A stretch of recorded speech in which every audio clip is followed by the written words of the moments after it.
దేవుడు నాకు అనుగ్రహించిన ధన్యతను బట్టి స్తుతిస్తూ దేవుడి సన్నిధిలో ఒక చిన్న మాట చదువుకొని దేవుని యొక్క వాక్యాన్ని ధ్యానం చేసుకుందాం. పరిశుద్ధ గ్రంథంలో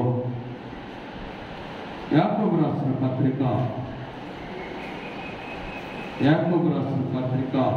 1వ అధ్యాయము యాకోబు రాసిన పత్రిక 1వ అధ్యాయము 22వ వచనం చదువుతున్నాను. జాగ్రత్తగా ఆలోచించేద్దాం. యాకోబు రాసిన పత్రిక 1వ అధ్యాయం 22వ వచనం. మీరు వినువారు మాత్రమయ్యుండి మిమ్మును మీరు మోసపుచ్చుకొనకుండా వాక్య ప్రకారము ప్రవర్తించువారునై ఇండుడి. ఎవడైనా వాక్యమును వినువాడై ఉండి దాని ప్రకారము ప్రవర్తింపని వాడైతే వాడు అద్దములో తన సహజ ముఖమును చూసుకును మనుషులు పోలి ఉన్నాడు.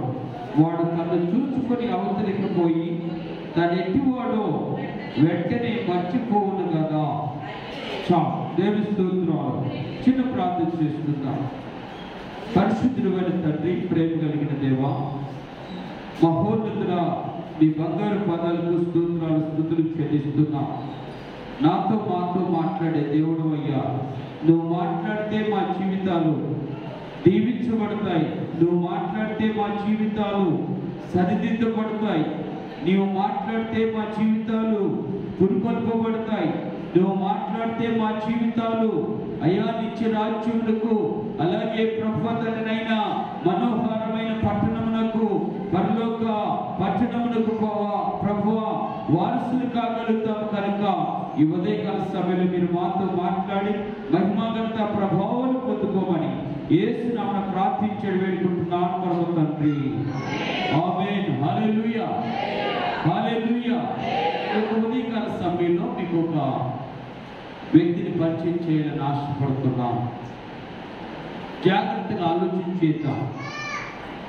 దేవుడు భక్తుడైన యాకోబు గారు సంఘానికి రాస్తూ, చెదిరిపోయినటువంటి విశ్వాసులకు రాస్తూ చెప్తున్నటువంటి ఒక మాట ఏంటంటే, మీరు అనగా సంఘము అనగా సేవకుడితో సహా, ఓకే, మీరు లేదా మనము వినువారు మాత్రమై ఉంటే ప్రయోజనం లేదు. విన్న వాక్యాన్ని దైనందిన జీవితంలో, మన ప్రవర్తనలో దాన్ని చూసుకుంటూ నడవగలిగితే ధన్యులు అని దేవుడి వాక్యం సెలవిస్తుంది. మరోసారి చెప్తాను. దైనందిన జీవితంలో విన్న వాక్యాన్ని అనుసరిస్తూ నువ్వు నేను నడవగలిగితే మనము ధన్యులము, దేవుడి చేత దీవించబడిన వారము, దీవించబడే వారము అని దేవుని యొక్క వాక్యం సెలవిస్తుంది. అందుకని ఇప్పుడు ఉదయకాల సమయంలో ఒక అతను, బైబిల్లో ఒక అతను ఉన్నాడు. అతనికి గుర్రాలంటే మహా ఇష్టం, చాలా ఇష్టం, ప్రేమ. వాటితోనే తన జీవితాన్ని కొనసాగించాడు. వాటిని ఆధారం చేసుకొని తన జీవితంలో దైనందిన జీవితాన్ని ఒక అద్భుతమైనటువంటి విధానంలో అవి పరిగెత్తినట్లు, వాటితో పరిగెత్తడం, వాటి నడిచినట్లు వాటితో నడవటం, అలాగే తన దైనందిన జీవితంలో కేవలము గుర్రాలను దృష్టిలో పెట్టుకొని జీవితాన్ని జీవించిన వ్యక్తి ఈ వ్యక్తి. మీకు మళ్ళీసారి చెప్తున్నా, మీరు ఎప్పుడైనా జ్ఞాపకం చేసుకోండి, మన జీవితంలో కూడా మనకి ముందు ఎవరొకరు కనిపించాలి. అవునా కదా? మనకంటే గొప్పవారు, మనకంటే యోగ్యులు, మనకంటే భక్తిపరులు, మనకంటే విశ్వాసులు, మనకంటే ప్రార్థనా పరులు ఎవరైతే కనపడతారో వారిని దృష్టిలో పెట్టుకొని వారిని చూస్తూ మన జీవితాన్ని కొనసాగించడం ఎంతో ఆశ్చర్యం. మర్చిపోవద్దు. మనకున్న బలహీనత ఏంటంటే మన భక్తి తప్ప ఎవరు భక్తి నచ్చదు. ఏంటి అబద్ధం చెప్పారా? మన భక్తి తప్ప ఎవరి భక్తి నచ్చదు. మనమే భక్తి పరులం, మనమే గొప్పవారు, మనమే విశ్వాసులం, మనమే ప్రార్థనాపరులు అని గొప్పలు చెప్పుకోమాకుండి దేవుడు తెప్పుల్లో పడేటట్టు చేస్తాడు.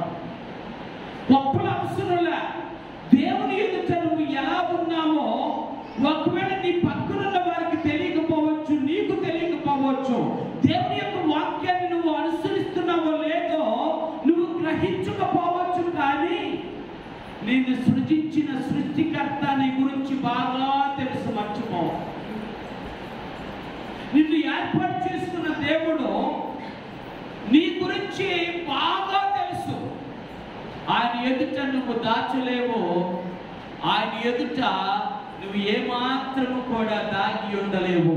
అదే దేవుడు చెప్తున్నాడు. ఈ మనిషిని గురించి చాలా అద్భుతమైనటువంటి మాటలు మీతో కొన్ని మాటలు చెప్పాలని ఆశపడుతున్నాను. పరిశుద్ధ గ్రంథంలోకి వెళదాం. ఒక్కసారి అపొస్తలుల కార్యములు 6వ అధ్యాయంలో మీరు ఒక్కసారి 3వ వచనం చదువుతున్నప్పుడు మీకు అర్థమవుతుంది.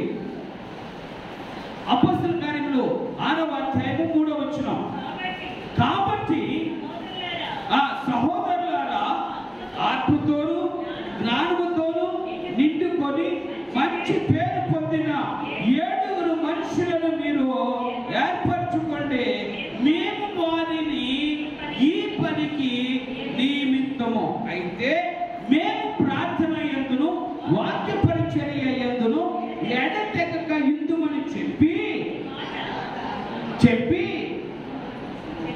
5వ వచనం చదువుతున్నాం. చెప్పి ఈ మాట జనసమూహం అంతటికి ఇష్టమైనందున వారు విశ్వాసముతోను పరిశుద్ధాత్మతోను నిండుకొనిన వాడై స్టెఫను, ఫిలిప్పు, ప్రోకోరు, నికానోరు, తిమోను, పర్మెనాసు, యూదుల మత ప్రవిష్టుడును అంత్యోకయ వాడును అగు నికోలా అను వారిని ఏర్పరచుకొనిది. దేవుని స్తోత్రాలు. అక్కడితో ముగిస్తున్నా. వీళ్ళకి దేవుడు ఒక 5 మంచి టాలెంట్స్ ఇచ్చాడు. 5 గొప్ప విషయాలు వారి జీవితంలో అలవర్చుకున్నారు. దేవుని యొక్క వాక్యం వింటున్నారు, దేవుని యొక్క వాక్యానుసరంగా నడుచుకోవాలని ఆశపడుతున్నారు. దేవుడు చెప్పినటువంటి 5 విషయాలు మొదటి విషయం ఏంటంటే వారు ఆత్మతోను జ్ఞానముతోను నిండుకున్నవారు. వారు దేవుని యొక్క వాక్యం సెలవించినట్లుగా వారికి మంచి పేరు కలిగి ఉన్నవారు. వారు విశ్వాసంతో నిండుకున్నవారు. వారు పరిశుద్ధాత్మతో నిండుకొనిన వారై ఉన్నారు అని చెప్పాడు. ఇక్కడ నేను ప్రశ్నించుకోవాల్సిన ఒక ప్రశ్న ఏంటంటే,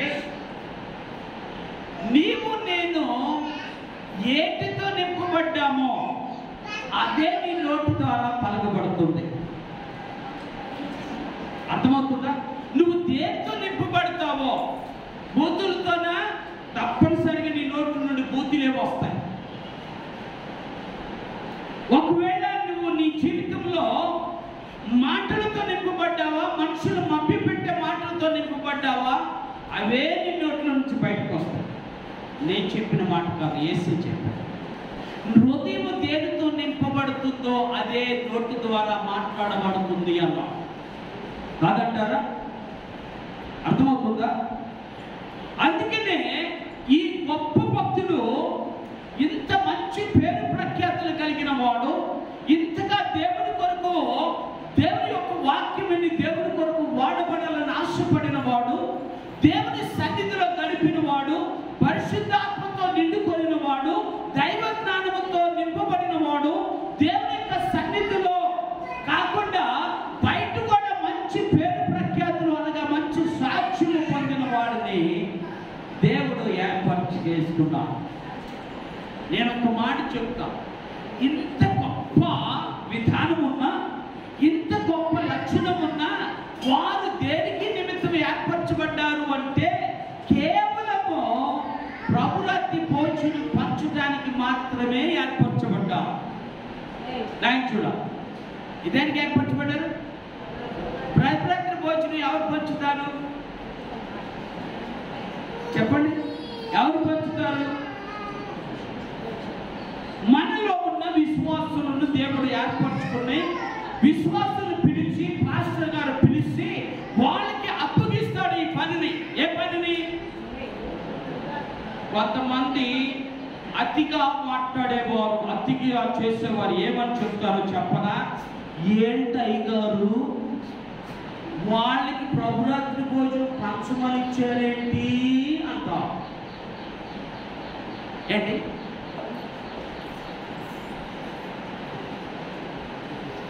వారు బాప్తిసం తీసుకున్న వారే, వారు ప్రభువు నమ్ముకున్న వారే, వారు ప్రార్థనలో గడుపుతున్న వారే, వారు దేవుని సన్నిధిలో ఉంటున్న వారే, మరి ఎవరికి ఇవ్వాలి ఆ పాత్ర?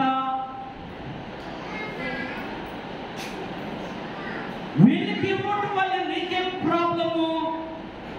కానీ మనుషులు ఏమంటారంటే, అందుకే చెప్తున్నా, నువ్వు నేను మనుషులు ఎదుటి ఎంత భక్తి పరులుగా కనిపించినా మన దేవుని ఎదుట మన భక్తి ఒక మాటలో చెప్పాలంటే కేవలము సముద్రంలో నీటి బిందువు లాంటిది. అర్థమైందా? దేంట్లో? సముద్రంలో నీటి బిందువు ఎంత ఉంటుందండి?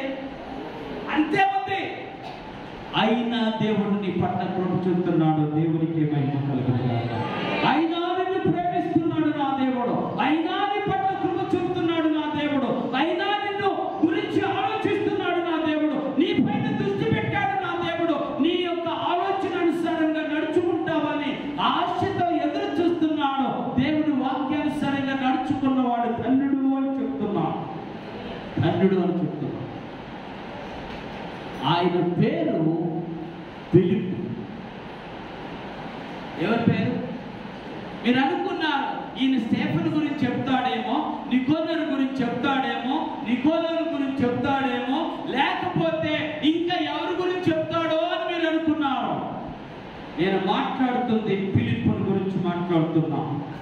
చాలా గొప్ప ఆలోచన, చాలా గొప్ప దైవజనుడు, చాలా గొప్ప పవిత్రుడు, చాలా గొప్పగా దేవుని కొరకు వాడబడిన వాడు, అన్య దేశంలో సహితము దేవుని కొరకు నిలబడిన వాడుగా ఉన్న ఫిలిప్పుని గురించి ఈ రోజున మాట్లాడుతున్నాను. జాగ్రత్తగా ఆలోచన చేయాలి.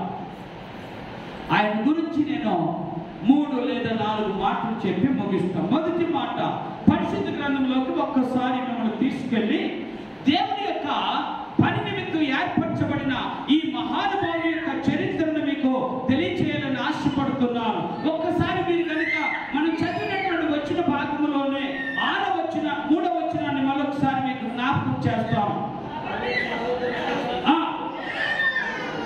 కాబట్టి సహోదరులారా, ఆత్మతో నిండిన వారిని, మంచి పేరు కలిగిన వారిని, 7 మనుషులను ఏర్పరచుకోండి. చాలు. నెంబర్ 1,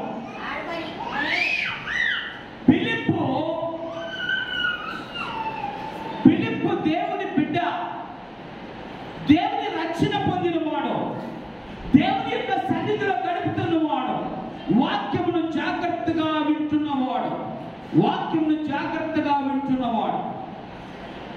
అటువంటి ఫిలిప్పును దేవుడు పిలిచాడు. జాగ్రత్తగా ఆలోచించాలి. పిలిచి ఒక పని నిమిత్తము ఏర్పాటు చేసుకున్నాడు. ఒక పని నిమిత్తము దేవుని ఏర్పాటు చేసుకొని ఆ పనికి తగిన అర్హతను చూశాడు దేవుడు. మనుషులు చూడలే.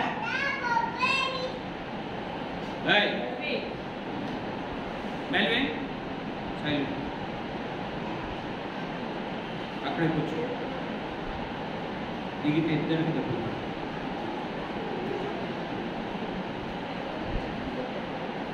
దేవుని చేత పట్టబడిన వాడుగా, దేవుని చేత పిలువబడిన వాడుగా, దేవుని చేత ఏర్పరచబడిన వాడుగా ఉన్న పిలుపుని మీకు పరిచయం చేస్తున్నాం. జాగ్రత్తగా ఆలోచించేద్దాం. ఈ రోజున నేను ఏ పనికి నువ్వు ఏర్పరచబడ్డావని అడగట్లా, ఏ పనికి నువ్వు పిలువబడ్డావని నేను అడగట్లా, ఏ పని దేవుడు నీకు ఇచ్చాడో అని కూడా నేను తెలుసుకోవాల్సిన అవసరం లేదని చెప్తున్నా. కానీ ఒకవేళ దేవుడు నిన్ను ఏ పనికైనా పిలిచి ఉంటే ఆ పనిలో నమ్మకమైన వాడిగా జీవించడం నేర్చుకో. ఎలా జీవించాలి? ఆ పనిలో నమ్మకత్వాన్ని చూపించాలి. ఆ పనిలో దేవుని యొక్క బిడ్డగా, దేవుని యొక్క పనిలో ఉన్నవాడుగా, దేవుని యొక్క పరిచర్య చేస్తున్నవాడుగా, దేవుని యొక్క సన్నిధిలో గడుపుతున్నవాడుగా ఏ పని అయితే దేవుడు నీకు అప్పగించాడో ఆ పనిలో ఎలా ఉండాలి? Think yourself what you are. నువ్వు ఎలా ఉన్నావో ఒక్కసారి ఆలోచించి, నువ్వు ఎలా ఉన్నావో ఒక్కసారి నీ జీవితాన్ని పరిశీలన చేసుకో. ఒక్కసారి నీ జీవితంలో ఉన్న ఆలోచన ఒక్కసారి దేవుని ఎదుట చెప్పుకో. ఇప్పుడు చెప్తా, నా దేవుడు ప్రేమ కలిగిన వాడు, ఆయన ప్రేమించిన వారిని ఏ సమయంలోనైనా సరిదిద్దడానికి వెనుకాడనటువంటి దేవుడు నా దేవుడు. సరిదిద్దుతాడు, సరి చేస్తామని చెప్తున్నాడు ఈ ఉదయకాల సమయంలో. నువ్వు నీకు దేవుడు నీకు అప్పగించిన పనిని నమ్మకముగా చేస్తున్నావా లేదా? చేయకపోతే అయ్యా ఇక నుంచే నేను నమ్మకంగా చేయడానికి నాకు సహాయము చేయ. నేను చెప్తున్న దేవుని యొక్క వాక్యం సెలవిచ్చినట్లుగా ఇక్కడున్న ఇంతమందిలో కూడా ఎవరిని దేవుడు ఏదో ఒక పని ఇవ్వకుండా మాత్రం ఉండలే ఉందిలా. కొందరికి ప్రార్థన చేసేటువంటి పనినిచ్చాడు, కొందరికి పాటలు పాడే పనినిచ్చాడు, కొందరికి వాక్యము బోధించే పనినిచ్చాడు, కొందరికి దేవుని యొక్క సన్నిధిలో ఆనందంగా స్తుతించేటువంటి పనినిచ్చాడు, మరికొందరికి ఆనందముగా అవసరమైన ఆత్మతో నింపబడిన వారే, పరిశుద్ధాత్మతో నింపబడిన వారే, పరమ పరిచర్యలో ఉండటానికి పిలువబడిన వారే దేవుడు ప్రతి ఒక్కరిని తన పని నిమిత్తం మిమ్మల్ని మమ్మల్ని ఏర్పాటు చేస్తుంది. కానీ ఆ పనిలో నమ్మకత్వంతో లేదు ఒక్కసారి ఆలోచించు. నమ్మకమైన వాడిగా పని చేస్తున్నావా లేదు ఆలోచన చేయ. లేకపోతే ఇప్పుడు చెప్తున్న దేవుడి సన్నిధిలో ప్రమాదం వచ్చుకొస్తే తప్పించుకోలేదు. మరోసారి ప్రమాదం నుంచుకొస్తే తప్పించుకోలేవు. అది రాకముందు జాగ్రత్త పడటమే ఉత్తమమైన మాట, ఉత్తమమైన.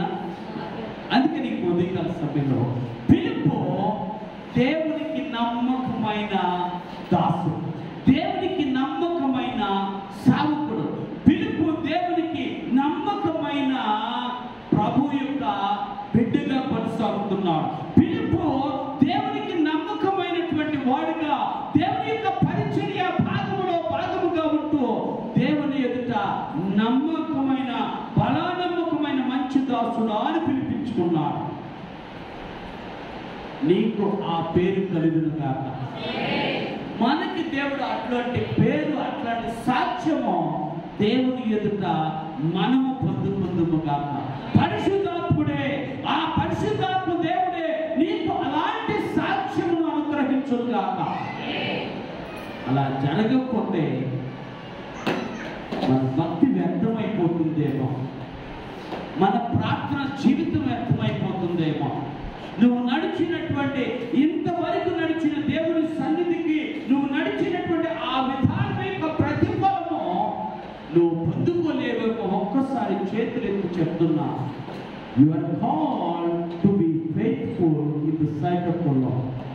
దేవుడు నిన్ను పిలుచుకుంది ఆ ఎదుట నమ్మకమైనటువంటి బిడ్డగా, నమ్మకమైనటువంటి సేవకుడిగా, నమ్మకమైనటువంటి విశ్వాసిగా, నమ్మకమైనటువంటి దేవుని యొక్క కుమారుడిగా నీవు నేను వర్ధిల్లాలని ఆశతో, ఆలోచనతో దేవుడి మాట మాట్లాడుతున్నాను.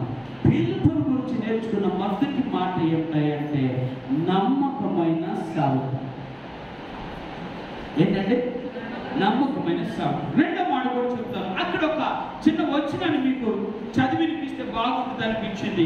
ఒక్కసారి పరిశుద్ధ గ్రంథంలో కొలస్సీయులకు రాసిన పత్రిక 4వ అధ్యాయం 6వ వచనం చదువుతున్నాను. జాగ్రత్తగా ఆలోచించేద్దాం. ప్రతి మనుష్యునికి ఎలాగో ప్రత్యుత్తరం ఇవ్వవలెనో అది మీరు తెలుసుకొనుటకై మీ సంభాషణ ముప్పివేసినట్లుగా ఎల్లప్పుడూ రుచికలతగాను కృపా సహితముగాను ఉండనీయుడే. ఏంటంటే అందుకనే మనకి పెద్దవాళ్ళు ఒక సామెత చెప్పారు. ఏంటా సామెత అంటే చూడాలి అందరూ. ఏంటా సామెత అంటే నోరు మంచిదైతే వల్లపాడు మంచిదవుతుంది. అదేనా కాదా? ఊరు మంచిది అవుతుంది, నోరు అంటే దాని అర్థం ఏంటి చెప్పండి? మీ దండం పెడతా, చేతులెత్తి చెప్తున్నా, మీకు అనవసరమైన విషయాలు, అవసరం లేని విషయాలు, అర్థం లేని విషయాలు, అర్థం చేసుకునే విషయాలు ఏదైతే ఉండొచ్చేమో కానీ వాటిని మాత్రము ఇతరులకు అంటించొద్దు. ఏంటి మా పాస్టర్ గారు అనేవాడు, అయ్యో మన ఊర్లో రేడియోలకి కరెంటు కావాలి. ఏం కావాలి? రేడియోలకి కరెంటు కావాలి. మా చిన్నతనంలోనైతే రేడియోలకి బ్యాటరీ కావాలి. కానీ ఇప్పుడు జనరేషన్కి బ్యాటరీ అవసరంలే, కరెంట్ కూడా అవసరంలే, న్యూస్ మాత్రం ఏతా ఉంటుంది. ఏం ఉపయోగం? నేను అందుకే చెప్తా, ఇప్పుడు నీ గురించి ఇతరులకు చెప్పిన అక్క, ఇతరులు చెప్పిన అన్న రేపు తన గురించి ఇతరులకి చెప్పడా? చెప్తాడు, చెప్పడా? అయినా ఎంత స్వీట్గా ఉంటుందో ఇతరుల గురించి చెప్తా. ఈ కళ్ళెంత పైకి వెళ్ళిపోయి అక్కో అనగానే అమ్మ బాబోయ్ అక్కేదో తెచ్చింది రానుకోవాలి. మనం అక్క అని పిలిచిందంటే ఎక్కడో చిన్న పెడుతుందని జ్ఞాపకం చేసుకోవాలి. దండం పెడతా. దేవుడు అంటున్నాడు మాట ఏంటంటే నీ సంభాషణ ఉప్పు వేసినట్లు ఎల్లప్పుడూ ఏంటి టేస్ట్ ఉండాలి, టేస్ట్ ఉండాలి. మీ మాటలో నేను షుగర్ కలపమంటలే. ఏంటి షుగర్ కలిపితే అబ్బా అన్ని ఎంత స్వీట్గా మాట్లాడుతాడండి, అక్క ఎంత స్వీట్గా మాట్లాడతారు. లోపలికి వెళ్ళిన తర్వాత ఉంటుంది దాని సోపు. ఇక ఫ్యాక్టరీలు తయారవుతాయి. ఏ ఫ్యాక్టరీలు? అందుకని దేవుడు మాట్లాడుతున్న మాట ఏంటంటే ఉప్పు వేసినట్టుగా రుచికరంగా ఉండాలి అన్నాడు. దేవుడి స్తోత్రం. నమ్మకమైన దాసుడు, నమ్మకమైన విశ్వాసి, నమ్మకమైన సేవకుడు, నమ్మకమైన దేవుని యొక్క భయభక్తులు కలిగిన బిడ్డ అనవసరమే ఇతరులకి అంటించొద్దు అని చెప్తాడు. అంటించమాకు, ఇతరుల గురించి చెప్పమాకు. ఎందుకు? రేపు నీ గురించే చెప్పింది ఆ తల్లి. ఏ తల్లి? నువ్వు విన్నానే అట్టా అక్క, అట్టా చెల్లె, ఇట్ట అన్నా, నిజంగా అన్నారా అని అంటా చూడు. అదే నీ గురించి చెప్పాడు. అక్కడ గురించే నీకు చెప్పాడు, నీ గురించి దండం పెడతాడు. మనుషుల నాలుక. అందుకని చిన్నపిల్లలు మా సండే స్కూల్ పిల్లలు నేర్చుకున్నాం. చిన్నది నాలుక చుక్క నీలా చక్రమై తిప్పును చిచ్చు పెట్టును అన్నా. ఏం పెడుతుందట? ఈ స్విచ్ పెడుతుంది కాదు, మనల్ని కాల్చే స్విచ్ పెట్టింది. అందుకని నమ్మకమైన సేవకుని మాటలు నమ్మకత్వాన్ని కలిగించేలాగా ఉండాలి. తగాదాలకి, పోరాటాలకి స్థలము ఉండకుండా చూసుకునే మాటలు మాత్రమే మాట్లాడుతూ నేర్చుకోండి. దేవుని స్తోత్రం. రెండో మాట చెప్తాను, పరిశుద్ధ గ్రంథంలో ఇంకొక మాట కూడా చదువుతాను. ఒకసారి అపొస్తలుల కార్యంలో 8వ అధ్యాయం 5వ వచనం చదువుతున్నాం. అపొస్తలుల కార్యంలో 8వ అధ్యాయం 5వ వచనం.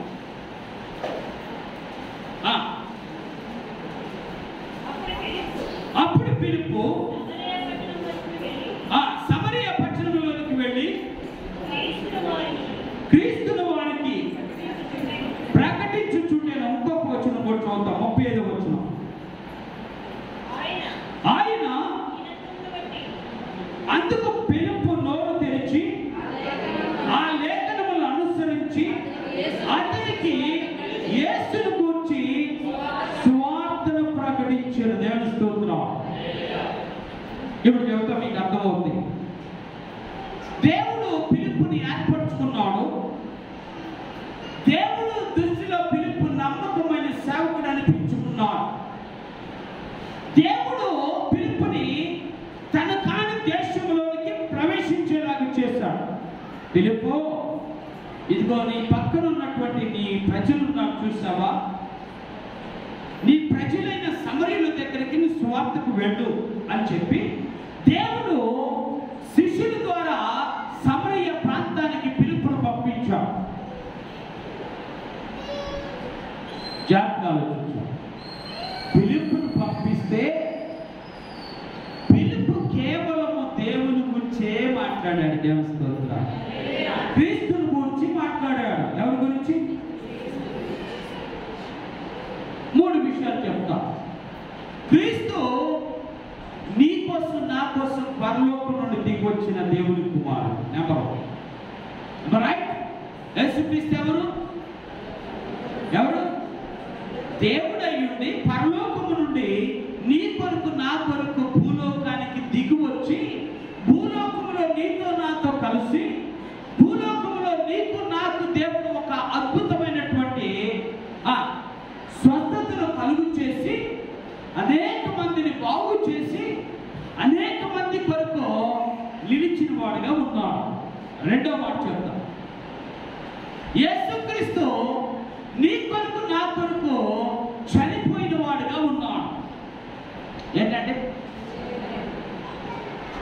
చనిపోయినవాడు నీ కొరకు నా కొరకు చనిపోయాడు. ఎందుకంటే ధర్మం చెప్పింది, ధర్మశాస్త్రం చెప్పింది, అనేక గ్రంథాలు చెప్పాయి. ఏమని అంటే పరిశుద్ధుని యొక్క రక్తము ద్వారానే పాప క్షమాపణ కలుగుతుంది అన్నాడు. ఎవరి ద్వారా?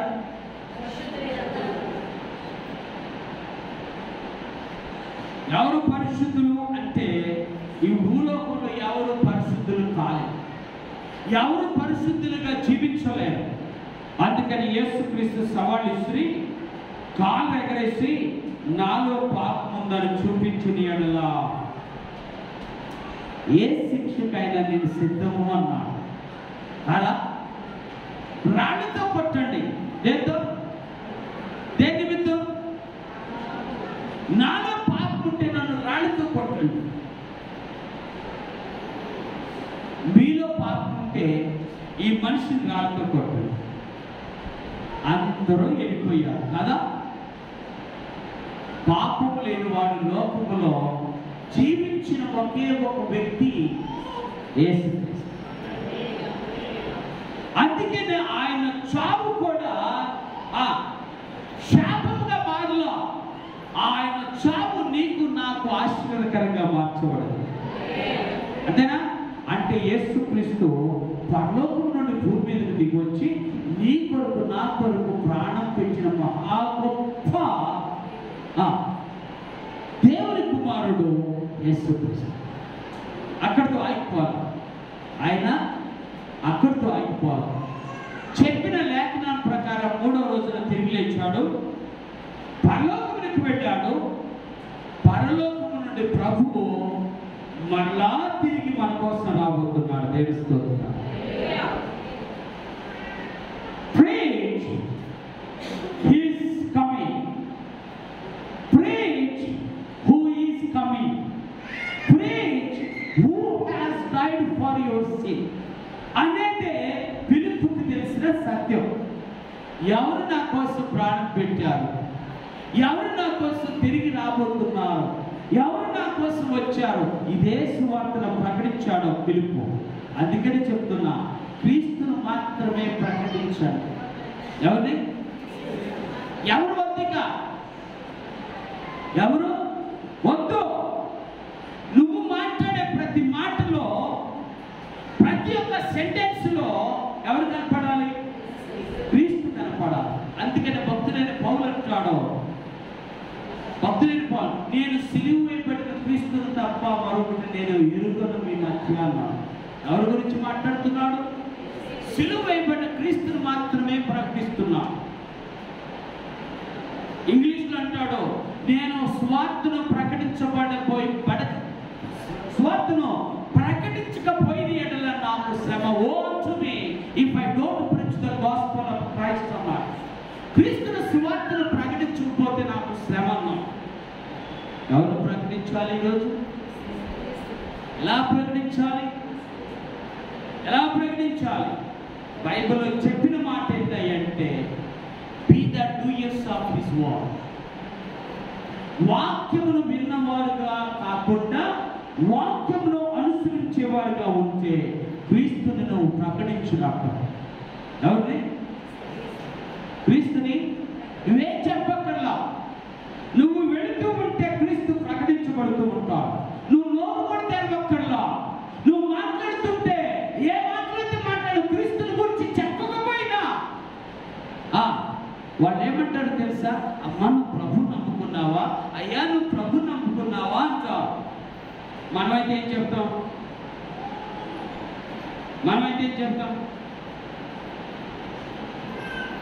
సువార్తే చెప్తాం. ఏం చెప్పు? మన గురించి మన యొక్క జీవితంలో జరిగిన దాని గురించి చెప్పాం. ఒకవేళ చెప్పాము అంటే ఎదుటోళ్ళకి అబ్బో ఈయన పరీక్ష ఉంటుందని, మొన్న ఏంటంటే ఈ పరిస్థితి, మొన్న ఏమైందంటే ఈయన ఈ స్థితి, మొన్న ఎందుకుంటలే ఎట్లాగా. మనుషుల మధ్య బ్రతుకుతున్నా, మనుషులకు దొరికామా? మనము మన యొక్క దేవుడిచ్చిన మన గొప్ప రక్షణ విలువ మనమే పాతి పెట్టుకున్నాం. అందుకని ఉదయకాల సమయంలో ఫిలిప్పు తాను జీవించిన కాలంలో క్రీస్తునే ప్రకటించాడు. జాగ్రత్తగా ఆలోచించాడు. మూడో మాట ముగిస్తాం. ఒకసారి మీ పరిశుద్ధ గ్రంథాన్ని కనుక అపొస్తలుల కార్యములు 21వ అధ్యాయము 8వ వచనం చదివి నేను త్వరగా ముగిస్తాను.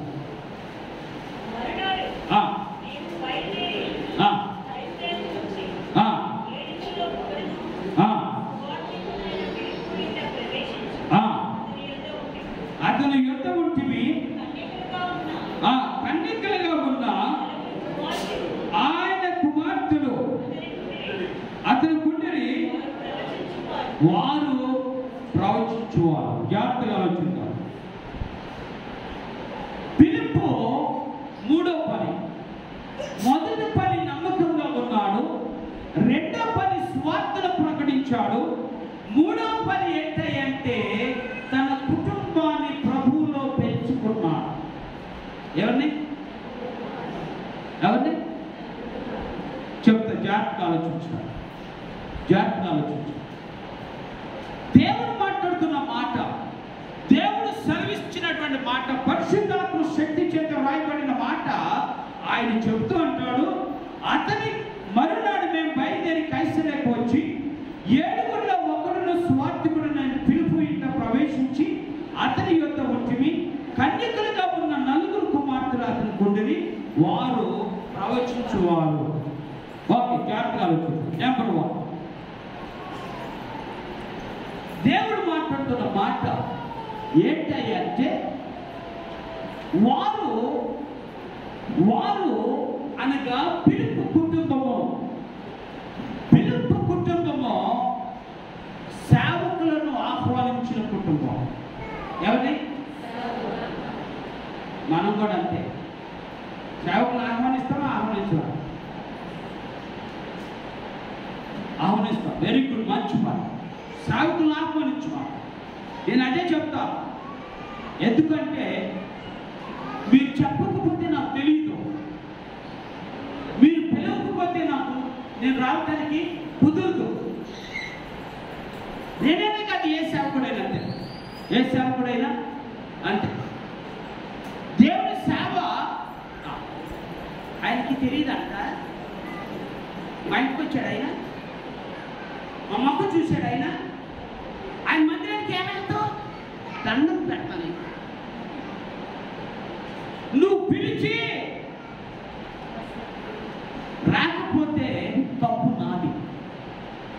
నువ్వు పిలవు, నీకు ఏం జరిగిందో నయ్యా కెమెరాలు పెట్టలే.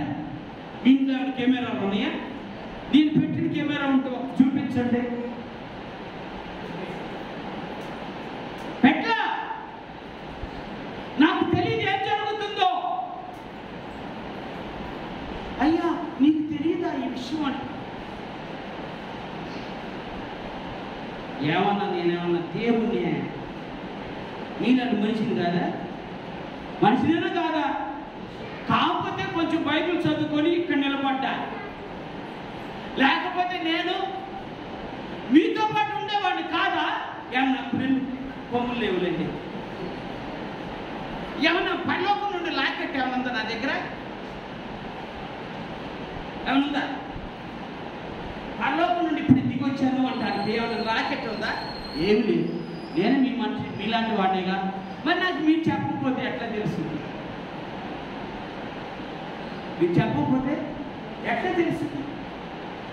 మీరు ఎవరినన్నా పంపించకపోతే నాకు ఎట్లా తెలుస్తుంది? మా ఇంట్లో ఇంత జరిగినా కూడా రాలేదు పాస్టర్ గారు. వెయ్యొచ్చు, నిందయ్యొచ్చు, తప్పు లేదు. ఎందుకంటే పడతానికే పట్టాం మనం. నేనైతే ఇప్పుడే చెప్తా, సేవకుడు పుట్టిందే సావటానికే చెప్తా. పుట్టింది చావటానికే. పుట్టినప్పుడే దేవుడు రాసేసాడు, పలానా దినం నువ్వు చచ్చిపోతావు. అదేనా ఎవడు ఆపలేదండి. నేను పుట్టినరోజునే రాశాడు. మీరు రాసుకుంటారు కదా పుట్టినరోజు డేటు. దేవుడైతే చచ్చిన రోజు డోటి కూడా ఆయన రాసేసాడు. ఆ రోజు నీకు ఎవడు ఆపలేడు. ఎవడు? మరి మనిషిని కదా, మీలో ఒకటి కదా, మీ ముందు నిలబడ్డ వాడిని కదా, మీ సేవకుని కదా. దేవుడు నాకు దర్శనాలు ఇచ్చి, అయ్యో పలానా వాళ్ళు ఇంట్లో బాగోలేదు అయ్యా వెళ్ళిరా చెప్తే అప్పుడు వెళ్ళే అవకాశం ఉంటుంది. అర్థమవుతుందా?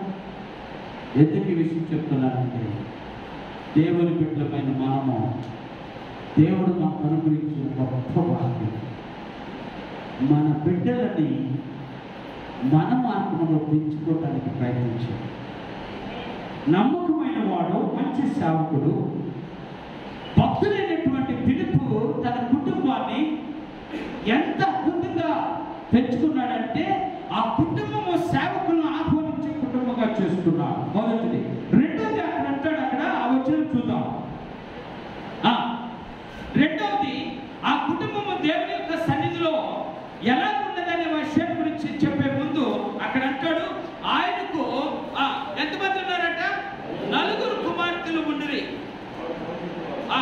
వారు కన్యకలుగా ఉన్నవారు. ఎవరు వాళ్ళు? అర్థమవుతుందా?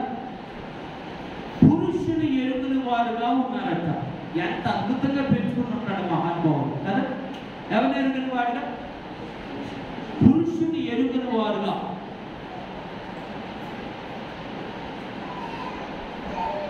పురుషుని ఎరుగని వారుగా. ఈ అపవిత్రమైన లోకంలో ఈ ఒక్క జనం మధ్య మనం బ్రతుకుతున్నాము చూసారా? అటువంటి ఈ జనం మధ్య మనం బ్రతికే మనము మన బిడ్డలను ఎలా పెంచారు? బైబిల్లో ఫిలిప్పు తన బిడ్డలను కన్యకలుగానే పెంచాడు. దేవుని స్తోత్రం. కన్యకలుగా పెంచాడు అంటే బిడ్డలు కూడా తండ్రి మాటకు లోబడి వారి జీవితాలు పవిత్రంగా ఉంచుకున్నాయి. ఎలా ఉన్నాయి? పవిత్రంగా ఉంచుకున్నాయి. అందుకే చెప్తున్నా, నేను దేవుడి సన్నిధిలో మాట్లాడుతున్న మాట, పురుషులారా, మీరు గనక అవకాశం ఇవ్వకుండా ఉంటే, వాళ్ళు 12 మాట్లాడటానికి అవకాశం ఇవ్వకుండా ఉంటే, మీరు మీ ఇంట్లో సింహాలు అంతే. మీ పిల్లలు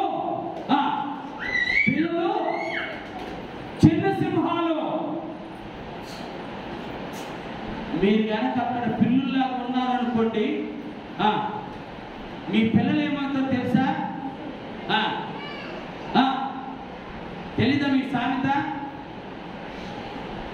పిల్లట పులికి మామట, అన్ని నేర్పిందట. ఎవరికి? పిల్లి పులికి అన్ని నేర్పిందట. కానీ చెట్టు ఎక్కడం నేర్పలేదని చెప్పి పాటలు కొట్టిందట. మన జీవితం కూడా అంతే. మనం అన్నీ నేర్పుతాము, ఓకే? మనము ఇప్పుడు పిల్లలు అయిపోయారు, పూలు అవ్వాల్సిన మనం ఏమైపోయాం? అన్నీ నేర్పిన తర్వాత పిల్లి అయిపోయాం. పిల్లలు కావద్దు, పిల్లలాగా మీరు ఆడపుల్లాగా ఉండాలి. ఎలా ఉండాలి? ఎలా ఉండాలి? మీరు ఆడపులిలాగా ఉండాలి. దేవుడు మహాకృపలో చెబుతున్నాడు, మీరు కూడా పిల్లలయ్యారా? వాళ్ళు తాకు పట్టుకుని ఇట్లా లేపుతారు. ఎవరిని? అయినా నాకు తాకు ఎక్కడ అనాథ దయచేసి అన్నం పెడతాను. నేను పిల్లల గురించి మాట్లాడతాను. అయ్యో ఎట్ట కొట్టాడు తెలుసా? చుట్టూ పట్టుకొని ఎట్లా? ఎందుకు కొట్టాడు? పిల్లికి తాపొచ్చింది, తాపుంది, మీకేముంది? అందుకే కొట్టాడు. మీరు పులులుగా ఉండండి, మీరు పులులుగా ప్రవర్తించండి. మీ దగ్గరికి రావడానికి పరిశుద్ధాత్మ శక్తి మిమ్మల్ని తాకినప్పుడు, మీరు పరిశుద్ధత జీవించడం మొదలైనప్పుడు, పరిశుద్ధమైన మాటలు పలుకుతున్నప్పుడు, మిమ్మల్ని ముట్టుకోవాలంటే సాతానుడికి భయం, వణుకు పుట్టింది. భర్తలకైనా అంటే, భర్తలకైనా ఏం పుట్టింది? వణుకు పుట్టింది. అమ్మో! అందుకనే మన పిల్లల్ని మనము పవిత్రులుగా పెంచుకుంటాం, పరిశుద్ధమైన వారుగా పెంచుకుంటాం. మూడో మాట చెప్తాడు, అక్కడ అంటాడు, వారు ప్రవచించేవారు అన్నాడు. అంటే దేవుని పనిలో వారి పాత్రను పోషించిన వారు ఎవరు? ఎవరు? ఫిలిప్పు కుమార్తెలు. ప్రవచించేవారు అంటే ఇంకొక మాట కూడా మనం చెప్పొచ్చు, ప్రకటించేవారనే చెప్పాలి. కళ్ళు మూసుకొని ఏదైతే అది చెప్పడం కాదు, దేవుడు బయలుపరిచిందే బోధించేవారు. దేవుడు బయలుపరిచిందే ఈ సువార్త ద్వారా ప్రకటించేవారు. మన బిడ్డలను దేవుణ్ణి ప్రకటించేవారుగా పెంచండి. దేవుడు అన్నగారా, నీకు కూడా చెప్తాను, మీ బిడ్డలను దేవుని వాక్యము ప్రకటించేవారుగా పెంచండి. మీరు పెంచండి, మీరు పెంచండి. ఇద్దరు పెంచుతుంటే ఎవరు వస్తారు? పులి కడుపున పిల్లి పుట్టదో పులే పుట్టింది, సింహం కడుపున సింహమే పుట్టింది. అర్థమవుతుందా? జూలు లేని సింహం అన్న పుట్టాలి, జూలన్న సింహం అన్న పుట్టాలి. అంతేనే కదా? అంటున్నాయ్యా, నేను పిల్ల పెంచుతీ పిల్ల పెళ్ళైన తర్వాత నేను ఎంత బాగా పెంచుకున్నాను అనుకున్నా. వీడిని పెళ్ళైన తర్వాత వీడేంటయ్యా పిల్ల అయిపోయాడు. వీడి పిల్ల అయిపోయాడంటే అక్కడ బెల్లం అయిపోయింది అని అర్థం. బెల్లం ఏమైపోయింది? బెల్లం అయిపోయింది. అందుకే చెప్తున్నా, దేవుని బిడ్డలమైన మనము, దేవుని బిడ్డలమైన మనము పెరిగే విధానమే మన బిడ్డలు పెరుగుతారు. ఎక్కడ ప్రశ్న ఉండదు. ఇప్పటికి చెప్తున్నా, దేవుని సన్నిధిలో చెప్తున్నా, వేదంతో చెప్తున్నా, నువ్వు ఇప్పటికైనా మారి నీ దేవుడు గొప్పవాడు, నీ దేవుడిని ప్రకటించడం, నీ దేవుని యొక్క పవిత్రమైన జీవితాన్ని నువ్వు అలవర్చుకోవడం నేర్చుకో. నీ పిల్లలు ఇప్పటికైనా గడగడలాడకపోతే అప్పుడనండి, నిన్ను ముట్టుకోవడానికి, నిన్ను పట్టుకోవడానికి, నీ దగ్గరికి రావడానికి నీ పిల్లలు ఎంత భయపడతారో చూడండి. పట్టకల్లా మీరేమంటారంటే కొట్టానయ్యా అంటారు. పట్టకల్లా నిన్ను చూస్తే భయం వచ్చేస్తుంది. ఎవరు చూస్తే? నిన్ను చూస్తే భయం వస్తుంది.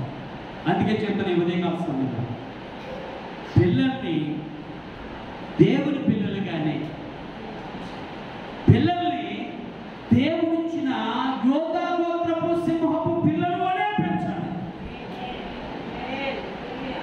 ఎక్కడ మీకు తలవంపులు రావు, ఎక్కడ మిమ్మల్ని తలదించుకునేలాగా చెయ్యరు. ఒకవేళ చేసిన ఒక దినాన వాళ్ళు తప్పు తెలుసుకొని మన కాళ్ళ మీద పడతారు. ఎందుకు చెప్పనా? లోకం అంత భయంకరంగా ఉంది. లోకం ఎలా ఉంది? భయంకరంగా ఉంది.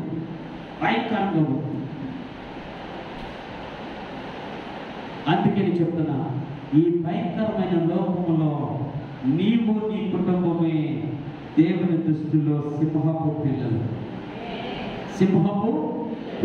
యోధా గోత్రము సింహము. మనదే గోత్రం, మనదే కులం, శ్రావకులు. ఇంకా అయ్యో పెద్దగా అరుతారని భయం వేసింది. మన సేవకులు, మన గోత్రం ఏంటి?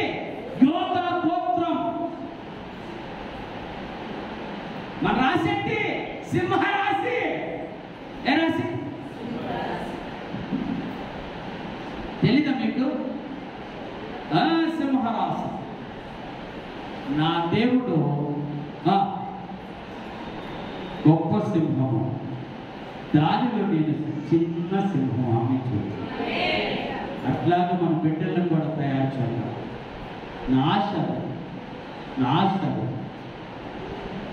దేవుని బిడ్డలుగా మనం పెంచాలి, దేవుని బిడ్డలుగానే మనం ఉంచాలి, దేవుని బిడ్డలుగానే మనము ప్రభు సన్నిధిలో నిలపాలి. అప్పుడే పరలోకపు దేవుడు తగిన దీవెని నీకు అనుగ్రహిస్తాడు. అటు కృపకు దేవుడు మనకు దయచేయగాక. ప్రభు సన్నిధిలో చిన్న ప్రార్థన చేద్దాం. పరిశుద్ధుడు వెళ్ళండి. యొక్క ఉదయకాల సమయంలో పిలుపులే నమ్మకమైన బిడ్డలుగా, నమ్మకమైనటువంటి విశ్వాసులుగా, నమ్మకమైన సేవకులుగా అయ్యా మేము జీవించడానికి సహాయం చేయండి ప్రభువా. నీ పరిచర్య క్రీస్తును ప్రకటించేవారుగా, క్రీస్తును మాత్రమే ప్రకటించేవారుగా, మా మాటల ద్వారా, మా క్రియల ద్వారా, మా ఆలోచన ద్వారా అయ్యా తను కేవలము నీవు మాత్రమే ప్రకటించబడటానికి సహాయం చేయండి. క్రీస్తును తప్ప మనం ఏమి ఎరుగమని పౌలు భక్తులు చెప్పినట్లుగా, ఫిలిప్పు భక్తులు ఆచరించినట్లుగా మేము కూడా ఈ మాటకు లోబడటానికి సహాయం చేయండి. ఉదయకాల సమయంలో ప్రభువా పవిత్రులైన బిడ్డలుగా పెంచడానికి, ప్రభు పనిలో ఉంచడానికి, ప్రభు మార్గములో నిలబెట్టడానికి నీవే మా బిడ్డలను ప్రభువా పురుకొలు పడిన ఆయన, నీవే మా బిడ్డలను సిద్ధపరచండి. నీ సన్నిధిని మాతో వచ్చి నడిపించి మాకు పొందవాలి. సమస్తమైన ఘనత ప్రభావాలు మీకు ఆపాదిస్తూ ఆ ప్రార్థన ఆలకిస్తున్న దేవుడిని స్తుతిస్తూ ఆరాధిస్తూ యేసు నామమున ప్రార్థించలేకున్నాను. ఆమేన్. హల్లెలూయా. ఒక పాట